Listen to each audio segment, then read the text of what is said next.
Hello everyone, welcome to Timeout with SportsAdda.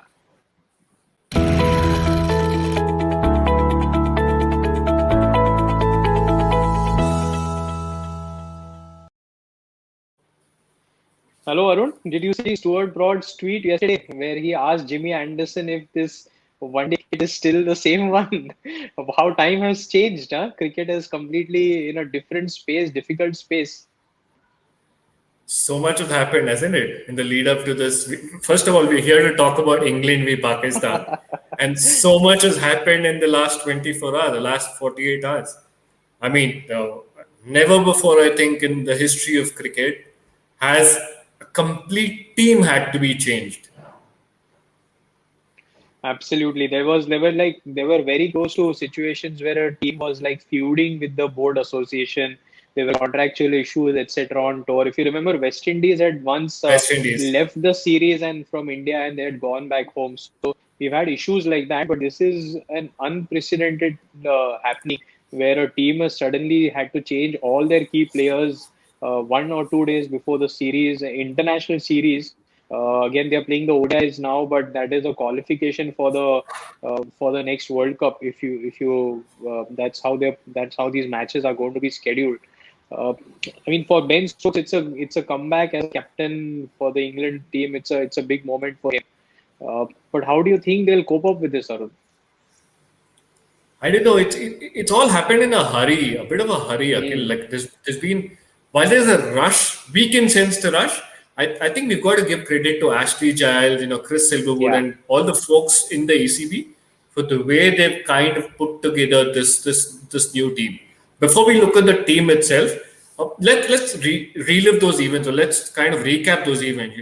First a couple of players reported symptoms, then they were tested, they were found to be positive.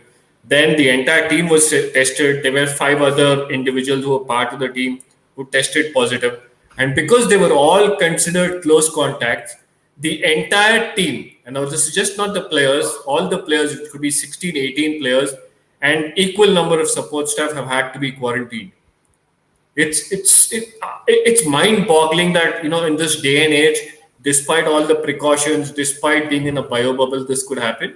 It also tells us that we've not seen the virus is still not behind us. Be careful. Still wear these masks. These are still saviors. But again, credit to ECB for the way they've quickly put together a team, summoned Ben Stokes to come and lead the team. Good job.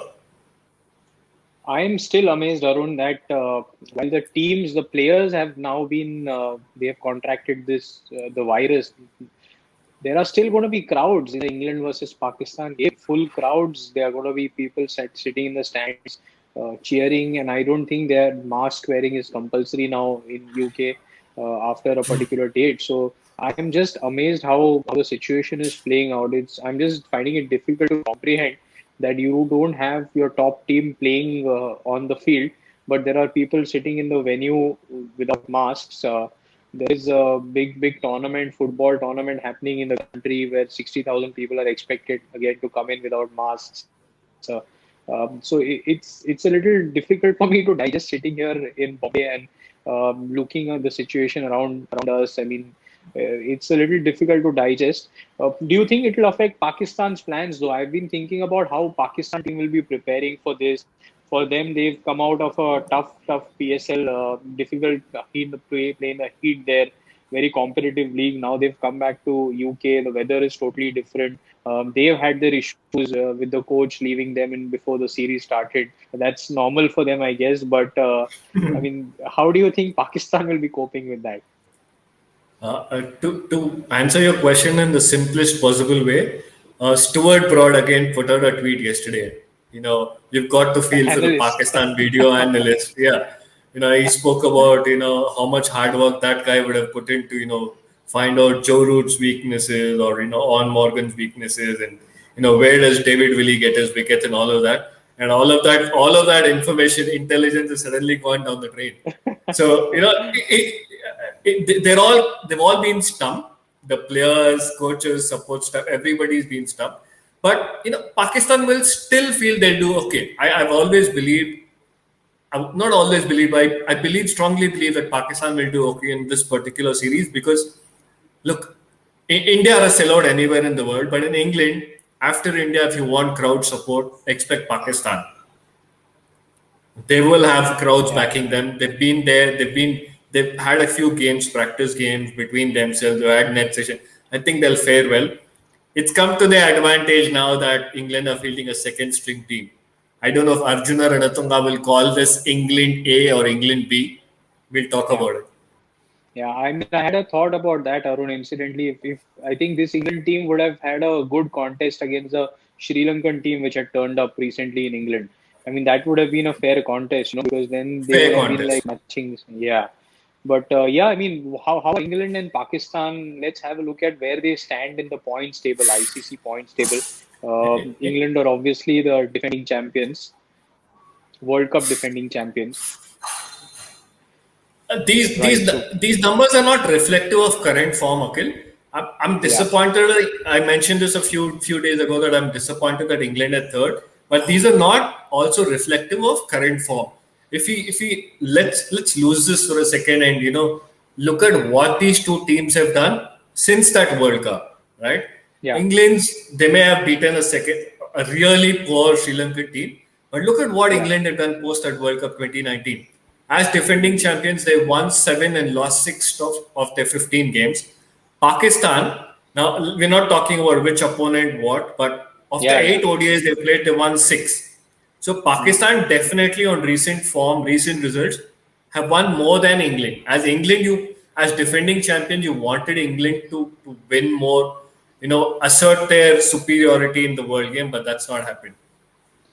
Yeah, I mean, you're right.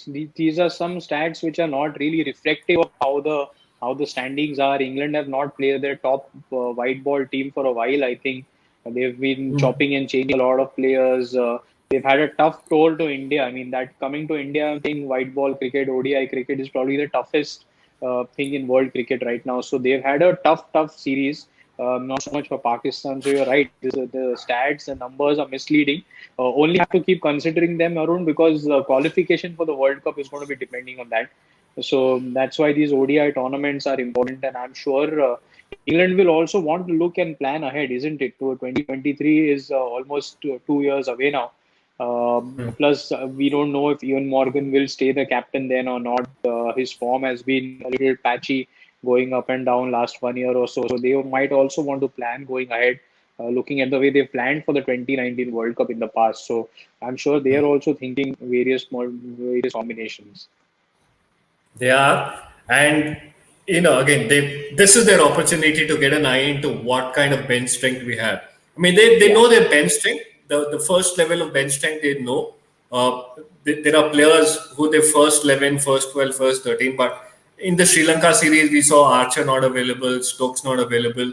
We know Butler pulled out with an injury. So they know their 12, 13, 14, if I can call it that. Now is the time for them to assess 15, 16, 17, 20, or let's say like we do in India, if we shortlist 30 players, keeping a 4-year event in mind, maybe that's what they're doing now. If you can pull up, if you can just read through the ODS, England ODS squad, Akhil, there are a few names that I haven't heard. I have to admit, I haven't heard. Bryden mm, Cars, for instance, I'd not heard of him. There's Will Jacks at the bottom of that list. I'd not heard of him. David mm. Payne. A few new names for me. But yeah, I mean, England management will hope that they can identify, or 3-4 players put their hands up and say, "Look at me, I'm here for the long run." That's And what these are England like will want. some of the names here, Arun. They are like quite familiar for us following cricket. I mean, Ben Stokes is there. Duckett has been recently playing for England. He's done really well. Ben Duckett. David Malan has a fantastic opportunity, I feel, to cement his spot as a premier ODI player for England.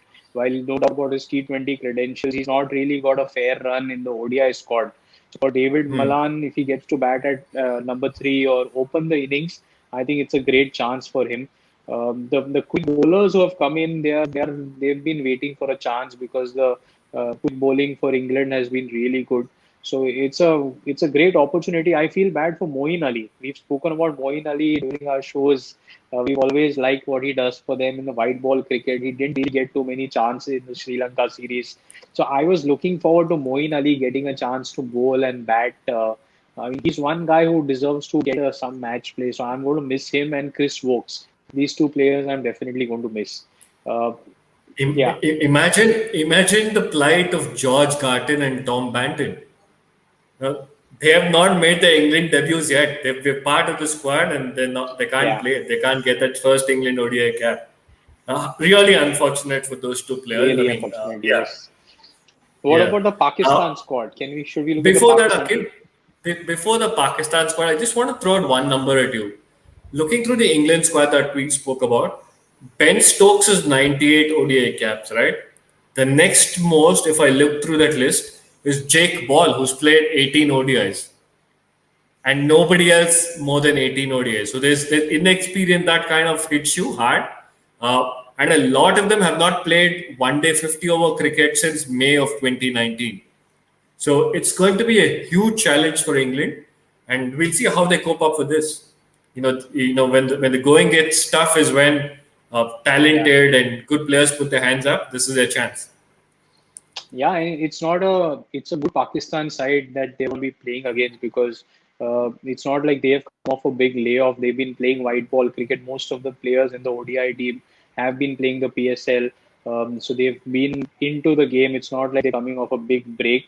So, and it's a competitive side, Pakistan, while they have a good mix of experience and youth now, with the Hmm. captain. I mean, yes, the captain is probably amongst the top ODI batsmen right now in world cricket. Shadab Khan is a very, very up and coming all rounder for Pakistan. So I think I like this Pakistan team, Arun. I mean, they are a good mixture.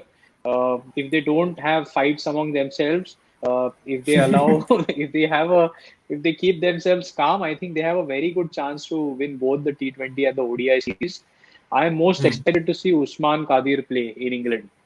Yeah. Obviously, his father has been a legend. He's done so much for Pakistan in UK under the captaincy of Imran Khan. So he's one player I'm looking. I really like his bowling in T20s. He bowled well against South Africa also, I think, for Pakistan. So I just love having a leg spinner in a ODI team and just watching those 10 overs. Really enjoy that. So I'm looking forward to him. 20 overs, Akhil. Imagine Shadab Khan at one end, Usman Qadir at the other end. Uh, that's going to be a treat to watch, especially given a lot of these Indian players haven't played much They might not cricket. have played They such don't. quality leg spin. Correct. Quality. They won't have faced such quality leg spin. So that's. I'm really excited at the prospect of those two leg spinners playing together. Among the others in that team, I'm looking at Babar Azim. You As rightly usual. called him. He's among the top players. Shaheen Afridi, again, kid special. But I mean, we keep calling him kid, but he's special. Kid. Absolutely Yeah. special. Yeah, Yeah. yeah. So I'm looking forward to him as well. Yeah, so we'll see how that goes. Okay. So, I mean, we don't know enough about the stats. Like Stuart Broad said, we haven't had the time to go through the stats of the new players in the England team. But what I mean, I hope it's a competitive series because England are the new players in the England team are all playing in conditions they're used to. Maybe they've not faced the quality and the class of the Pakistani fast bowlers before or the leg spinners before. So that is going to be a challenge for them. But between David Malan and Ben Stokes, I think they still have two of the most valued T20 white ball cricketers possible. So between these two people, if they can manage, I think the one day series would be very competitive. I hope it's 1-1 and they go into the third match as a decider. There's a lot of explosive batting in the England lineup. There's James Wins, you didn't speak about him. There's Phil Salt, we didn't speak about him. Ben Duckett is again explosive. We know what David Milan can do. There's Ben Stokes, obviously. So there's explosiveness. Whether they can bat 50 overs, whether they've got the temperament, whether they've got the technique to cope with the quality that Pakistan throws at them is the question. But I know the answer. I'm giving the series to Pakistan. Pakistan haven't won a bilateral series in England since 1974, okay, the very first tour. Look at these last three tours. 2019 almost whitewashed. 2016 lost it 1-4. 2010 lost it 2-3. But they've not won a single series since 1974. But this Interesting. could change. This could change. I think I'm calling this series in favor of Pakistan. Okay, I'm not calling the series. I'm saying 1-1 going into the last match, and then we can have an exciting chase where Ben Stokes is taking his team close to the target, and then let the best team win. That'd be ideal. Absolutely ideal for us. Okay, so we have lots of cricket coming up. We'll continue to come and chat about cricket, and we'd love to know your opinions also. So please stay on and tuned on to Timeout with SportsAdda. Thank you, Arun.